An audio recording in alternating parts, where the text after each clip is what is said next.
Bienvenidos al vídeo número 9 de la unidad 1.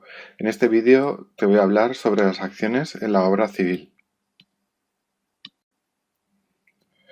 Al igual que pasaba en la edificación, en la obra civil tenemos normativas específicas sobre las acciones. Recuerda que en la edificación la normativa específica estaba contenida en el código técnico y era el documento base de acciones en la edificación.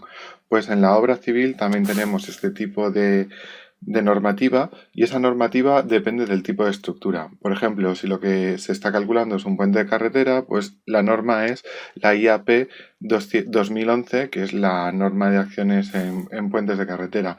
Si el puente, por ejemplo, es de ferrocarril, cambia la norma y la norma sería la IAPF 2010. Yo lo que voy a hacer es aquí hacer un poco un resumen de algunas de esas normas, porque todavía hay más, pero es que en todas y cada una de ellas los tipos de acciones son iguales y las acciones que nos vamos a encontrar son iguales a las que ya comentamos en el apartado de edificación. El primero son las que llamamos acciones permanentes, que eran aquellas que incluían las que siempre estaban en la estructura, por ejemplo, peso propio, cargas muertas y otras como el empuje de tierras. Después las acciones variables, que recuerda que la más importante de ellas era la sobrecarga, que en este caso serán las personas y los vehículos que pasan por los puentes o trenes que pudiesen pasar si el caso es de un puente de ferrocarril, y también las acciones climáticas, igual que en edificación, la nieve, el viento, la temperatura. Y las últimas acciones de las que hemos hablado siempre son las acciones accidentales, que estas ya sabes que no las vamos a tratar y que son aquellas que aparecen con muy poca probabilidad, como son el sismo, el impacto de un vehículo contra las pilas de un puente u otras acciones que puedan ser accidentales como el fuego.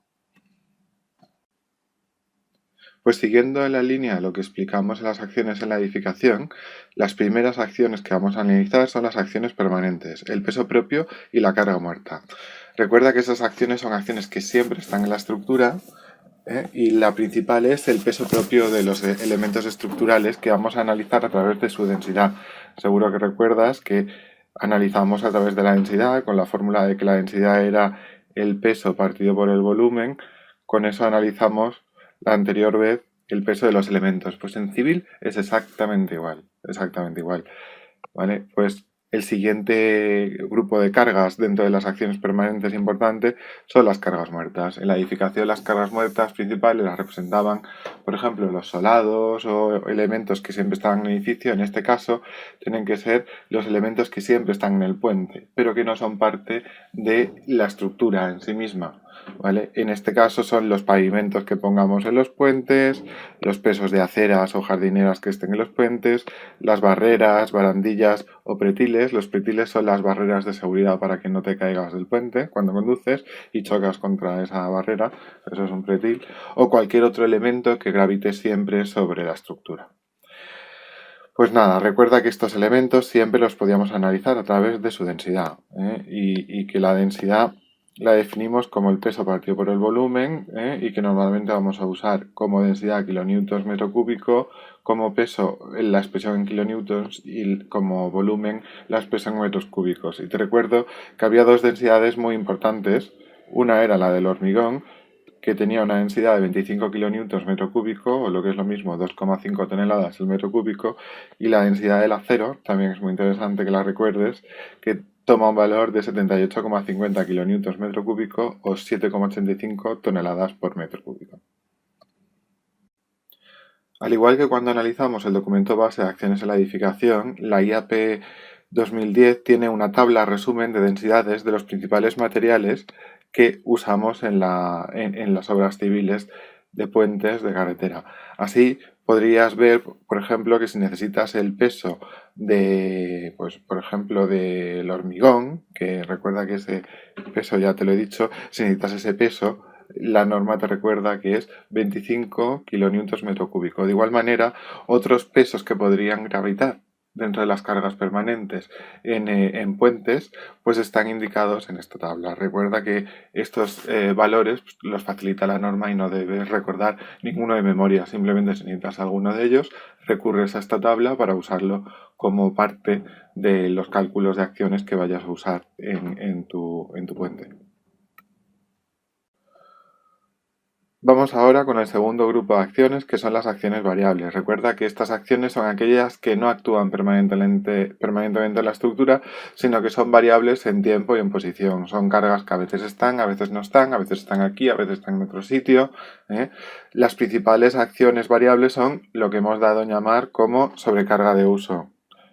Esa sobrecarga de uso, en caso de acciones en obras civiles como los puentes, la principal acción que puede aparecer en puentes y pasarelas es la debida a los peatones o la debida a los vehículos. En el caso de que consideres la carga de los peatones, la norma IAP de puentes te recomienda que uses una carga de 5 kilonewtons por metro cuadrado, es decir, 500 kilos por cada metro cuadrado de puente en la zona de peatones. Mientras que la debida a los vehículos, pues la verdad es que es un poco complicada de definir, es un tren de cargas bastante complicado a base de cargas puntuales, continuas, que describe la norma y que es un poco difícil y se sale de lo que pretendo explicar en este curso. En cualquier caso, si tienes interés, la puedes ver bien en la IAP o en la IAPF, según quieras analizar puentes de carretera o puentes de ferrocarril.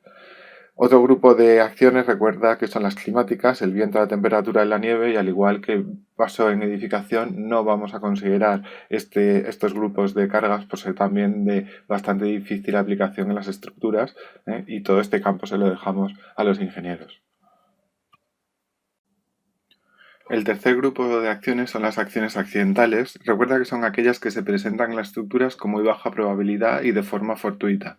Son, por ejemplo, el impacto de un vehículo, de un incendio o de un sismo.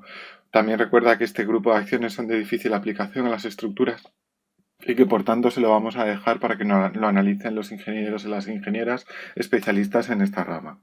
Nosotros nos centraremos solo en las acciones permanentes y en las acciones variables. Y dentro de las acciones permanentes, en las acciones debidas a las cargas del peso propio y de las cargas muertas, en las acciones variables a las debidas a la sobrecarga. Ahora que ya hemos repasado cuáles son las acciones en las estructuras, nos vamos a centrar en hacer un ejemplo de aplicar acciones en la obra civil a una pasarela de 15 metros de longitud, que está simplemente apoyada en dos puntos, que pueden ser sus dos pilas que la sostienen. Aquí tienes la pasarela, se trata de una pasarela de 15 metros de luz apoyada, por ejemplo, en estas dos pilas. Tiene un ancho de tablero de 2 metros y el tablero, si te fijas, está formado por una chapa aquí y otra chapa aquí y otra chapa sobre la que se anda. Chapas todas de acero, de unos cuantos milímetros, y dentro está totalmente hueca. Es una pasarela para que pese poco, las dejamos huecas por dentro y la estructura la hacemos de acero. Vale, pues ahora lo primero que vamos a hacer es idealizar esta estructura a través de la directriz que es la unión de los centros de gravedad. Recuerda que la directriz simplemente será una línea que une todos los centros de gravedad y vamos a poner los apoyos tal y como nos indican en el ejemplo y vamos a indicar aquí que su luz son 15 metros. Pues ya tenemos idealizada la estructura, ahora lo que vamos a hacer es aplicar las cargas que nos indican sobre esa estructura.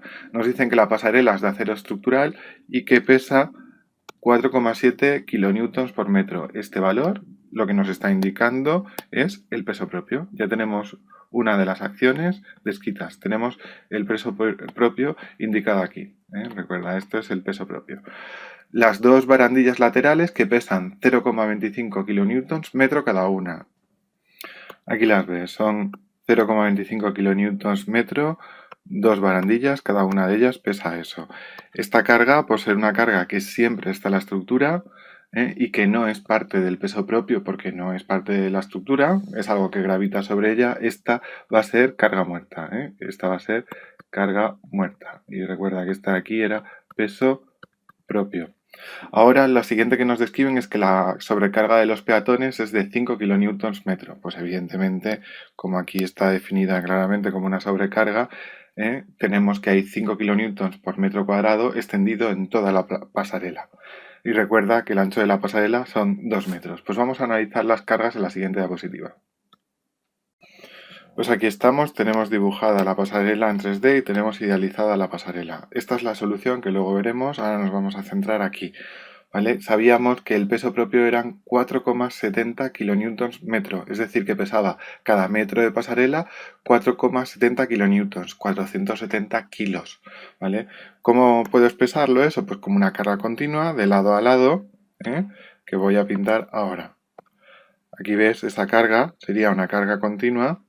Recuerda que en vez de flechitas puedes pintar estas montañitas que son más cómodas y ya tendríamos la primera carga dibujada. Es una carga que representa el peso propio y que toma un valor de 4,70 kilonewtons por metro. Ahora, la siguiente carga que tenemos son dos barandillas que pesan 0,25 kilonewtons metro cada una.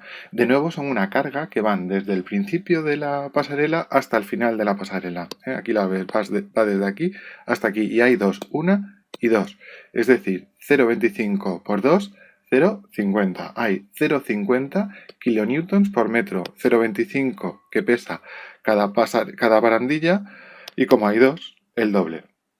Y están extendidas desde el principio hasta el final. Pues de nuevo volvemos a pintar esa carga, que en este caso será otra carga permanente, que podemos pintar también de nuevo desde el principio hasta el final, porque está extendida sobre toda la barandilla. La pongo aquí encima, ¿vale? Esta sería la carga muerta, y recuerda que también es, por tanto, una carga permanente, y que toma, en este caso, el valor de 0,50 kilonewtons metro. Y esto ha salido de multiplicar dos veces 0,25 kilonewtons metro que pesaba cada una de las barandillas.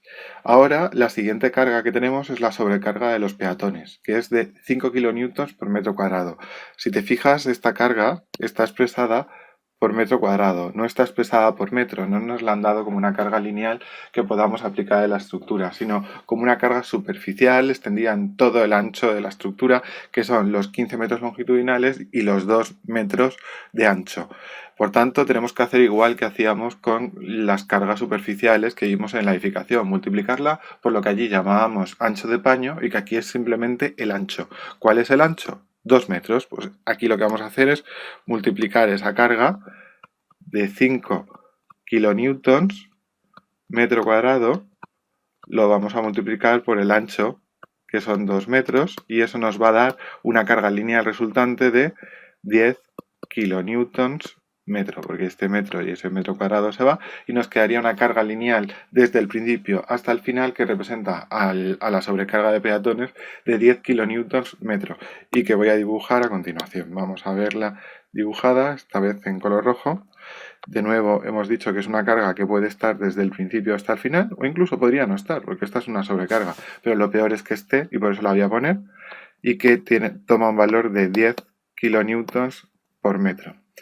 Aquí, en el dibujo que ves aquí, lo puedes ver representadas las cargas permanentes. Cargas permanentes serían esta y esta, el peso propio y la carga muerta, y serían 4,7 y los 0,5 representados por dos veces el peso de la sobrecarga. Eso da 5,2 kilonewtons metro, y estas son las cargas permanentes que seguro que los ingenieros van a aplicar en cualquier hipótesis, ¿vale? Siempre la van a usar. A esta carga le van a sumar esta o ninguna, porque la sobrecarga, en este caso, al haber solo un único vano, puede estar o no estar. Como lo peor es que esté, porque que no esté es tanto como que solo actúe la carga muerta, o sea, las cargas permanentes, pues la otra opción es que sumar a esta, y que sea con un valor de 10 kilonewtons, como hemos visto que era multiplicar el ancho del paño por la extensión de la carga superficial, ¿vale? Que eran 5 kilonewtons por cada metro cuadrado de pasarela multiplicada por el 2 metros de ancho, eso nos daba 10 kilonewtons. Por tanto, si queremos calcular esta estructura, tenemos que calcularla teniendo en cuenta esta carga permanente más esta carga debida a la sobrecarga de uso peatonal. Este caso es bastante sencillo porque al haber un único vano, solo hay un único caso de sobrecarga de uso peatonal. Si hubiese varios vanos, recuerda que tienes que empezar a posicionar esa carga en el primer vano, en el segundo, en el tercero, y hacer todas las combinaciones posibles, tal y como hemos visto en otros ejemplos de edificación. Como siempre, te animo a que practiques con las cuestiones y ejercicios de autoevaluación que hay en el libro. En este caso, puedes seguir practicando con el ejercicio número 4, el apartado A, en el que hay unas cargas parecidas a las que te he descrito ahora, y allí puedes hacer un ejemplo sobre una pasarela como esta que ves aquí. Es un ejemplo un poquito más avanzado de nivel, en el que se describen las cargas con densidades y cosas así, y tienes este tipo de pasarela, lo tienes resuelto y seguro que podrás hacerlo sin ninguna dificultad. También tienes otro ejemplo de una carga extendida en cubiertas de una nave industrial como este, y te animo a que hagas ambos ejercicios para seguir practicando el uso de cargas en las estructuras.